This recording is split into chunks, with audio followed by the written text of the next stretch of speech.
أعوذ بالله من الشيطان الرجيم. بسم الله الرحمن الرحيم. يا أيها الذين آمنوا اذكروا نعمة الله عليكم إذ هم قوم أن يبسطوا إليكم أيديهم فكف أيديهم عنكم واتقوا الله وعلى الله فليتوكل المؤمنون.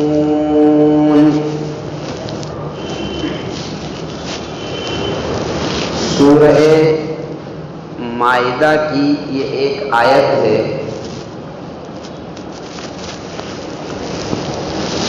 اللہ تبارک و تعالی نے اپنی بہت ساری نعمتوں کا تذکرہ فرمایا. اس میں سے ایک نعمت کا تذکرہ، ایک خاص نعمت جس کی ہم سب کو فی الحال خصوصی ضرورت ہے. آیت کا ترجمہ دیکھیں پہلے تو سمجھ میں آئے گا کہ کیسے ضرورت ہے. اللہ نے فرمایا، اے ایمان والو، یاد کرو اس وقت کو جب کہ ایک قوم نے، کچھ لوگوں نے یہ ارادہ کیا کہ اپنے ہاتھ تمہاری طرف بڑھائیں، دشمنی کے ہاتھ، اپنی سازشوں کے ہاتھ. ان یبسطوا الیکم ایدیہم، انہوں نے چاہا کہ وہ سازش کر کے تمہارے خلاف تمہارا نقصان کرے، لیکن اللہ نے حفاظت فرمائی. فَكَفَّ أَيْدِيَهُمْ عَنْكُمْ، اور اللہ نے ان کے ہاتھوں کو تم تک پہنچنے سے دور کر دیا، ہٹا دیا. تم دو کام کرو. مومنین کو کہا گیا دو کام جب تک کہ کرتے رہیں گے اللہ تبارک و تعالی دشمنوں کی پلاننگ اور سازشوں کو ایسے ہی ناکام کرتا رہے گا. مفسرین کرام نے اس آیت کے ضمن میں لکھا ہے کہ یہ آیت، کئی واقعات اس کے ضمن میں لکھے ہیں. مکی زندگی کے حالات تو ہم جانتے ہیں. رسول اللہ صلی اللہ علیہ وسلم کے مکہ کے 13 سال کیسے گزرے ہیں ہم کو اس لیے احساس نہیں ہے، ہم نے اپنے نبی کو پڑھا نہیں ہے.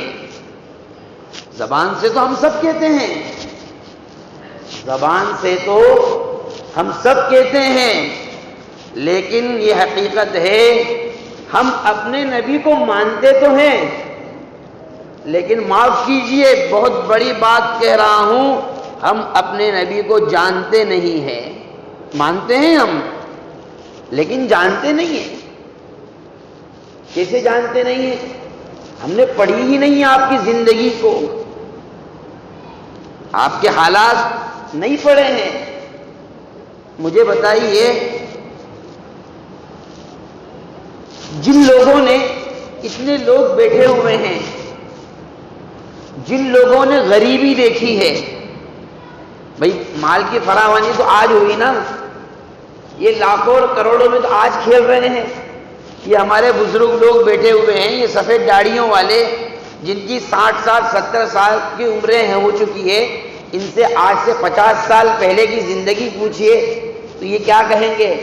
یہی کہیں گے نا، ارے بیٹا تم کیا جانو، 1 پیسے میں تیل لے کر آتے تھے، آدھے پیسے کا جو ہے شکر لے کر آتے تھے، صبح کو ہوتا تھا، شام کو نہیں ہوتا تھا. بھئی یہی واقعات بیان کریں گے، اور یہ حقیقت بھی ہے. یہ حقیقت بھی ہے۔ اب ان لوگوں نے غربت دیکھی ہے تو ان کو احساس ہے کہ پیسہ ضائع کرنے سے کتنا دل دکھتا ہے، ان کو اس چیز کا احساس ہے۔ ہماری نوجوان نسل پیسہ اڑانے میں لگی ہوئی ہے۔ نوجوان بچے کیونکہ غربت تکلیف دیکھی نہیں ہے، لیکن ہمارے بزرگ لوگ جنہوں نے غربت دیکھی ہے وہ کیا کرتے ہیں؟ منع کرتے ہیں، ارے بیٹا اتنا پیسہ ضائع مت کرو۔ اور بچوں کو کیا لگتا ہے؟ ارے یار یہ بڑے میاں کو کچھ سوچتی نہیں ہے، جب دیکھو جب ٹوچتے رہتے ہیں۔ وہ ٹوچ نہیں رہے ہیں، وہ ان کی دور رس نگاہیں آج سے 50 سال پرانا زمانہ دیکھ رہی ہے، اس لیے وہ آپ کو ٹوچ رہے ہیں، اس لیے وہ آپ کو بول رہے ہیں۔ بھئی یہی ہے نا؟ تو اگر ہم نے اپنے نبی کی مکی زندگی کے حالات اور مدنی زندگی کے حالات پڑھے ہوتے، اپنے نبی کی سیرت کو اگر پڑھا ہوتا تو ضرور ہمارے کردار میں نبی علیہ السلام کی صفات ہوتی۔ بھئی جب پڑھیں گے تبھی تو ہمیں اس چیز کا احساس ہوگا۔ بہرحال تو اللہ مفسرین نے لکھا ہے کہ اس آیت کے نزول کا سبب ایک تو وہ مشہور واقعہ غزوہ ذات الرقاع کا، آپ علیہ السلام ایک جگہ آرام کرنے کے لیے بیٹھ گئے اور ایک دشمن کی نظر پڑی، اس نے آیا اور تلوار سوت لی اور آپ علیہ السلام سے پوچھنے لگا من یمنعک منی، بتاؤ تم کو مجھ سے کون بچائے گا؟ مشہور واقعہ ہے۔ رسول اللہ صلی اللہ علیہ وسلم نے بڑے اطمینان سے کہا اللہ، اللہ بچائے گا۔ اور وہ لفظ اللہ کی ہیبت اور لفظ اللہ کا جلال اتنا زبردست تھا کہ اس کے تو بیچارے کے ویسے ہی حواس باختہ ہو گئے، اس کے تو وہ تو وہیں ہوپلس ہو گیا، اس کے تو ویسے ہی ہاتھ پیر پھول گئے۔ پھر رسول اللہ صلی اللہ علیہ وسلم نے اس پر قابو پا لیا اور آپ نے اس سے پوچھا کہ چل اب بتا، اب تجھے کون بتائے گا؟ بھئی میرا اللہ میرا ساتھ ہے تو میں نے تو اطمینان سے کہہ دیا، اب بتا تیرے ساتھ تجھے کون بچائے گا؟ اور مشہور واقعہ ہے، پھر آپ علیہ السلام نے اس کو معاف فرما دیا اور لکھا ہے کتابوں میں کہ وہ شخص پھر وہیں اس نے کلمہ پڑھ لیا، مسلمان ہو گیا۔ تو ایسی ایک نہیں کئی سازشیں دشمنوں کی یہ تھی کہ وہ موقع تلاشتے تھے کہ موقع ملے تو رسول اللہ صلی اللہ علیہ وسلم کو نعوذ باللہ ثم نعوذ باللہ کیا کر دے؟ قتل کر دے۔ ایک واقعہ کعب ابن اسی آیت کی ضمن میں کعب ابن اشرف جو یہودی تھا اس کے متعلق بھی لکھا ہے، اس نے رسول اللہ صلی اللہ علیہ وسلم کو اپنے گھر بلایا اور گھر میں بلا کر کے پوری پلاننگ کر لی آپ کو مارنے کی، نعوذ باللہ آپ کو قتل کرنے کی پوری پلاننگ کر لی۔ اللہ تبارک و تعالی نے وحی کے ذریعے سے آپ علیہ السلام کو اس کی اطلاع فرما دی۔ ایسے ہی بنو نذیر کے یہودیوں کے بارے میں لکھا ہے، بنو نذیر کے یہودیوں کے بارے میں لکھا ہے کہ انہوں نے ایک مرتبہ رسول اللہ صلی اللہ علیہ وسلم کو کسی بہانے سے اپنے علاقے میں بلایا اور ایک آدمی کو اوپر چھت پر بٹھا دیا اور کہا کہ ہم یہاں کھڑے رہیں گے، یہاں بیٹھ کر کے بات کریں گے، تم بڑا پتھر اوپر سے لے جا کر کے نعوذ باللہ ثم معاذ اللہ آپ علیہ السلام کے اوپر پھینک دینا۔ لیکن اللہ تبارک و تعالیٰ نے کیا کی؟ آپ کی حفاظت فرمائی۔ ان واقعات کے ضمن میں اللہ تبارک و تعالیٰ نے یہ جو آیت نازل فرمائی اس میں دو اصول امت مسلمہ کو عطا کر دیے۔ امت مسلمہ ان دو اصول کو مضبوطی سے پکڑ لے، دشمن کی سازشیں تمہارے خلاف کبھی بھی کامیاب نہیں ہو سکتی۔ یہ دو اصول مضبوطی سے پکڑ لے۔ اللہ نے کیا فرمایا؟ ایک تو فرمایا واتقوا اللہ، اللہ کا خوف اور تقوی اپنے اندر پیدا کر لو۔ اب تقوی میں سب آ گیا، پوری شریعت آ گئی تقوی میں، حلال حرام کی تمیز بھی آ گئی، جھوٹ سے بچنا بھی آ گیا، نماز روزوں کا اہتمام بھی آ گیا، لوگوں کو کسی کو تکلیف دینے سے بچنا یہ بھی آ گیا، سب آ گیا۔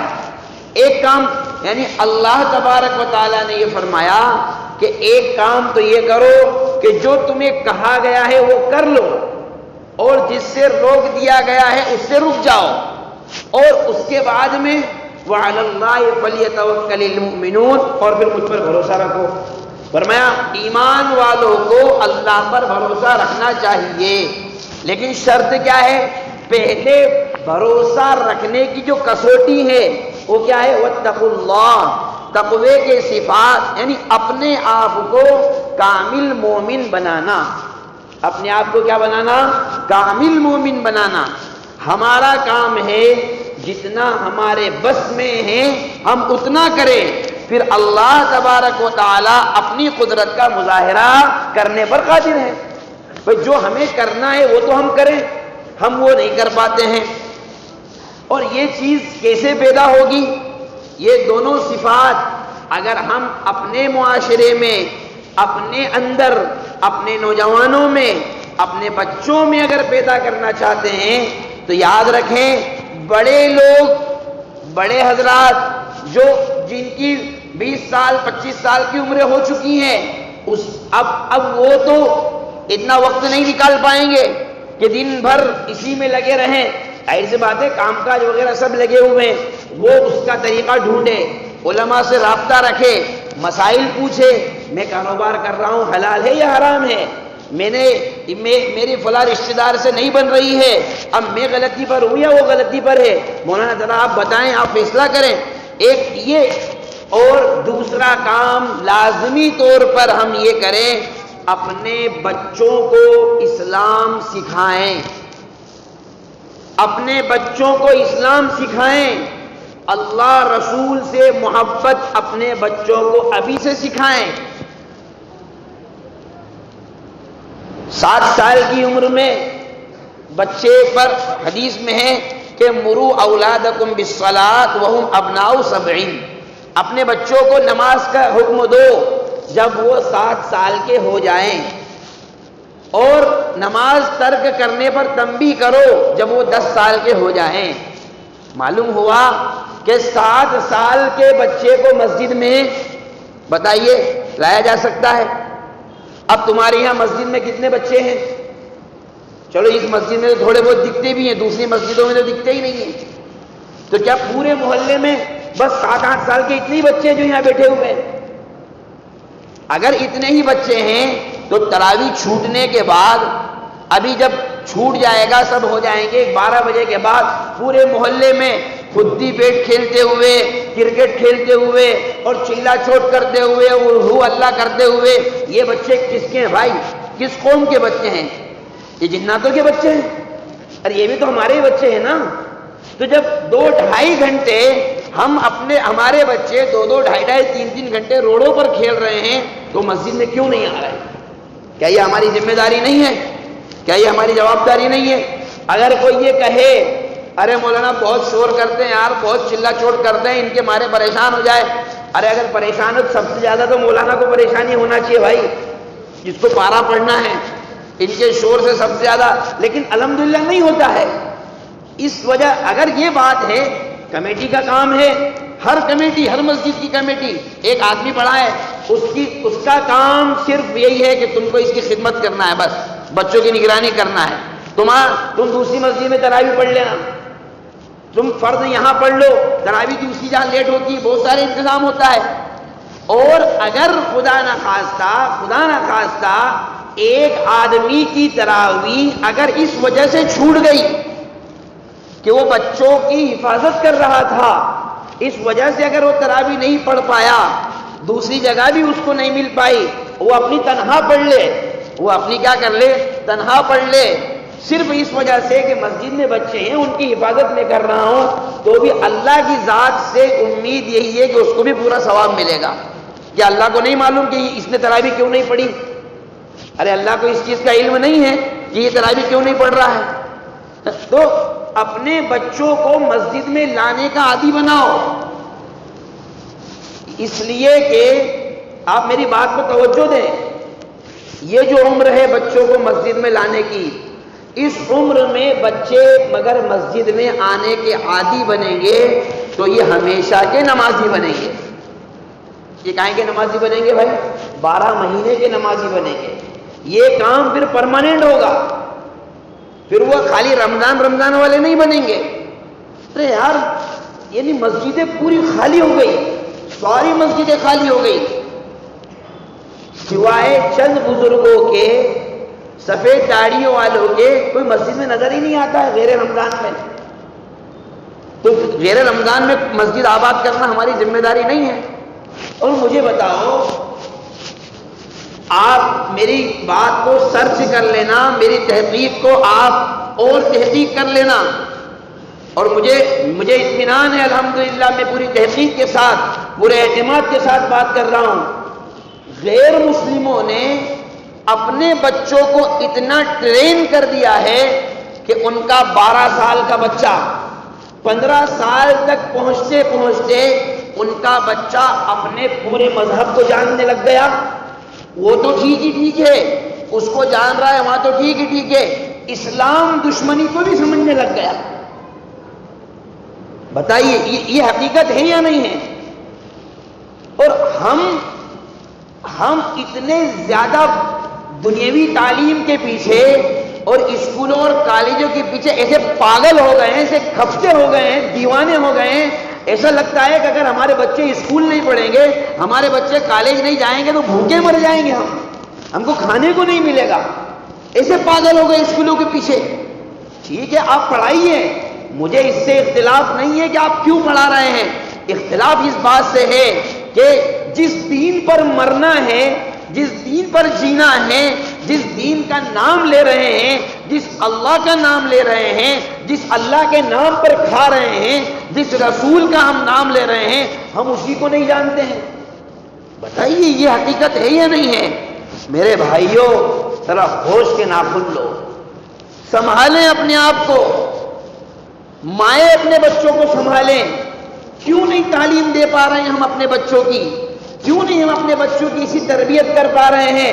ہمارا بچہ 15 سال کا جب وہ بالغ ہو، وہ اس حال میں بالغ ہونا چاہیے کہ اس کو نماز کا علم ہے، اس کو قرآن کا علم ہے، اس کو رسول کا علم ہے، اس کو اسلام کا علم ہے، دینی تعلیم کا علم ہے، اسلام دشمن طاقتوں کی سازشوں کا علم اس کو ہونا چاہیے۔ اس کو یہ علم ہونا چاہیے کہ بیٹا تم مسلمان ہو اور تمہارے خلاف دنیا میں یہ سازش چل رہی ہے، اور اس سازش سے تمہیں کیسے بچنا ہے۔ کیوں نہیں کرتے ہم؟ پھر شکوہ کرتے ہیں، شکایت کرتے ہیں کہ صاحب انہوں نے ایسا کر دیا، انہوں نے ایسا کر دیا، انہوں نے ایسا نہیں کیا۔ بھائی ہم نے کچھ نہیں کیا ہے۔ یاد رکھیں، دشمن کو کبھی بھی وہ طاقتور نہیں ہے۔ ہم کمزور پڑ گئے، ہم نے اپنی طاقت کا مظاہرہ نہیں کیا۔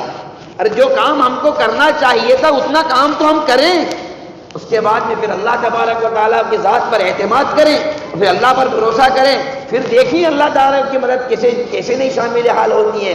اس لیے میرے بھائیوں، یہ آیت کریمہ اس کھلی دلیل ہے اس بات کی کہ اسلام کے خلاف سازشوں کے جال شروع سے بنے جا رہے ہیں۔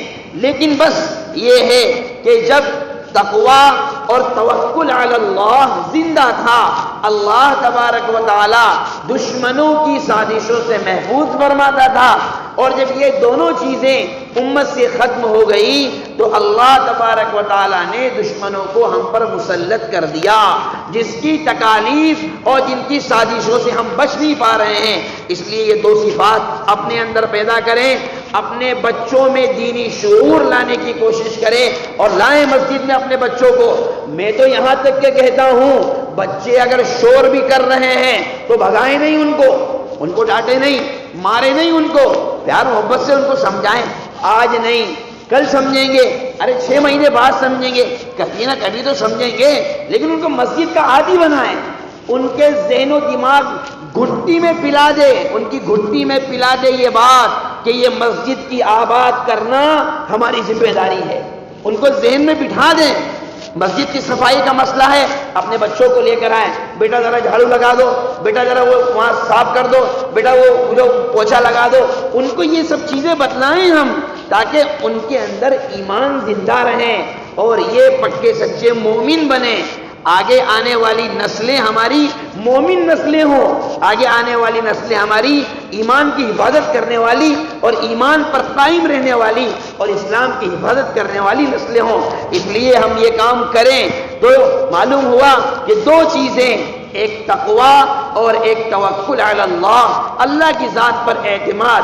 تقوی آئے گا تو توکل علی اللہ بھی آئے گا، جب یہ زندگیوں میں آئیں گی اللہ تبارک و تعالی دشمنوں کی سازشوں سے حفاظت فرمائے گا اور اپنی نصرت غیبی اور اس سے اللہ تبارک و تعالی ہماری تائید فرمائے گا۔ اللہ ہم سب کو صحیح سمجھ عطا فرمائے، اللہ ہم سب کو مضبوط ایمان نصیب فرمائے، اللہ تبارک و تعالی ہم سب کو صحیح معنی میں ایمان کو، اسلام کو، قرآن کو، نبی کو، ان سب چیزوں کو سمجھنے کی اور ان سب کی تعلیمات پر عمل کرنے کی توفیق عطا فرمائے۔